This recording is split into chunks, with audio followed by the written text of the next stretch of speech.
এই সঠিক মানুষটা কবে আসবে, যাকে কিছু বলার আগেই মনের কথা বুঝে ফেলবে, যার উপস্থিতিতেই কঠিন জীবনটা সহজ হয়ে যাবে, আর চারপাশটা অজান্তেই আরো আনন্দময় হয়ে উঠবে। আমরা অনেকেই এমন একজন মানুষের স্বপ্ন দেখি, কিন্তু সত্যিটা হলো এই পৃথিবীতে কেউই পুরোপুরি সঠিক নয়, কেউই পারফেক্ট নয়।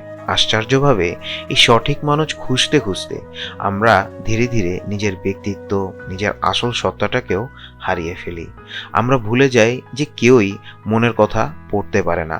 ভালোবাসা আর সম্পর্ক টিকে থাকে বোঝাপড়ায়, আর বোঝাপড়া আসে কথা বলার মাধ্যমে। অনুভূতিগুলো চেপে রাখা নয়, ভুলগুলো লুকিয়ে রাখা নয়, বরং সাহস করে শেয়ার করাই সম্পর্ক সত্যিকারের করে তোলে। হয়তো জীবনের সেই নিখুঁত মানুষটি কখনোই আসবে না, কিন্তু নিজেকে ক্ষমা করতে শেখা, নিজেকে অসম্পূর্ণতাকে মেনে নেওয়া এবং যারা আছে তাদের সুযোগ দেয়াই আসল পরিপূর্ণতা। পারফেক্ট কাউকে খোঁজার বদলে মনের কথাগুলো বলা শিখি, কারণ সম্পর্ক গড়ে ওঠে মনের কথা বুঝে নেওয়া নয়, বরং মনের কথা ভাগ করে নেয়।